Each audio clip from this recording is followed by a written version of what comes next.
when elevated levels of lead were first detected at Fairmont Junior High School in October. The results at that time turned up lead that was above the EPA guidelines. Boise School District proceeded to test all susceptible schools, and results are in. They saw the same problem in 22 additional schools. Congress banned the use of lead solder and restricted lead materials in faucets and other plumbing materials in 1986. Boise School District has 27 schools built before that time. Particularly alarming, Bora, Capitol, Hillside, and Whittier schools all had at least one fixture with lead more than 100 times the EPA's limit of 0.015 milligrams per liter. We will definitely shut it off. We'll start replacing the fixture and fountain. In the meantime, Haller says the district will continue to provide those schools with alternative safe sources of drinkable water. It's job one for us to make sure that we're taking this seriously. A spokesperson for the DEQ tells us our public water source is not the problem. Lead can leach out of the pipes, the plumbing materials, the fixtures. What does lead poisoning look like? It's primarily, neurological effects, and children are more susceptible just because they're smaller body mass. If you drink it today, you would not expect to see something happen tomorrow. Christine Myron of CDC released a statement saying, "We do not expect to see elevated blood levels in students because the lead was from the fixtures and not from the main water supply. Also, children under 6 years absorb lead more easily than older children. However, if people have concerns or questions, they should reach out to their child's healthcare provider, or they can call us here at the health department at 208-327-8625. In Boise, Madeline White, 6 on your side.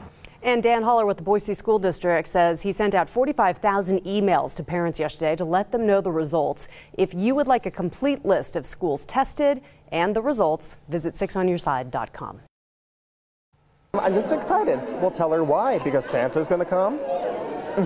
Yeah. Preschooler Byron Jensen had no reservations getting to know his new friend Santa. How old are you? I'm 5. 5? Wow, you're a big boy. Yeah. Well, how old are you, Santa? Oh, I'm many years old. That was hilarious. You don't normally see that. Most kids are kind of stunned, but no, they wanted to know how old Santa was. And it makes sense he'd have questions. What do you want for Christmas?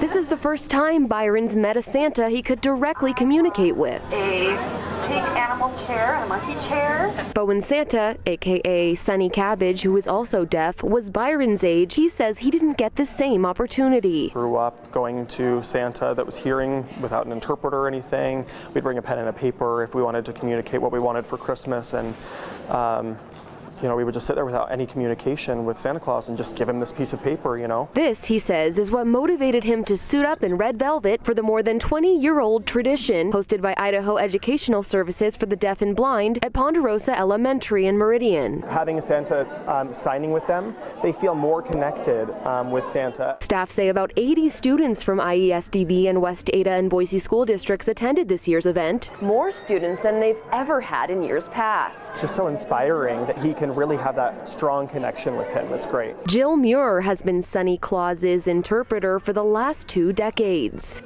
Oh, you mean M&M's? Some of them would just be conversational with him. Kids have asked him before, so like, hey, where are your reindeer? And he said, one year he said, oh, they're up on the roof. And in true Santa spirit, Sonny Claus says it's all about the kids. It's so fun. It's really the best part of Christmas is seeing all the kids and how excited they are. So that come December 25th, I'm so excited for Christmas. Idaho's kids like Byron will be that much more familiar with the man coming down their chimney. But you're going to be sleeping. How are you going to see him? Because I'm going to be awake on Christmas. But if you're awake, then Santa won't come. You have to be asleep, remember? Oh, yeah, I'll be asleep. From Meridian, Madeline White, 6 on your side. That is so sweet. That has both of us just almost teary this morning. How neat is that? I know, and just to include everyone, such a great idea. And for kids that normally have to hand Santa, a piece of paper to be able to talk to him. Really talk to him. Great story, Maddie. I love it. Yeah.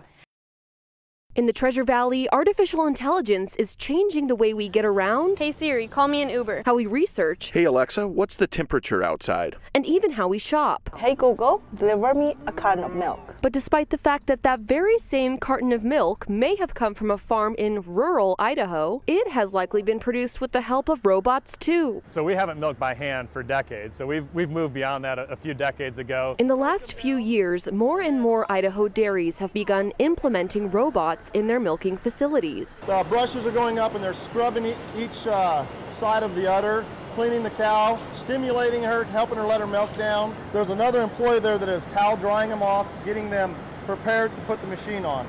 And voila, the milk is extracted. Simple, right?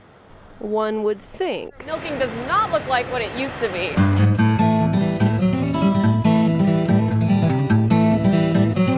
Welcome to Struggletown, USA. Population 1, me. So I left it to the expert. My ineptitude aside, there are clear incentives for the investment. 1, efficiency, and 2, it replaces jobs. We cut our employee numbers in half. Wow. So that alone is huge. And robots are not the only technology being utilized on Idaho dairy farms. Every animal has a RFID chip in their ear. So when they enter the facility, we know what stall she's in, what time she was milked, and it's recording the amount of flow she gives each day. So we have the amount of milk she's producing every day. Also producing a sink or swim environment amongst competing farms. No longer can you really succeed by just being a good cow person. You have to be a great business manager, a great HR person, and really have a whole suite of specialties that we didn't have to have in the past. Madeline White, 6 on your side.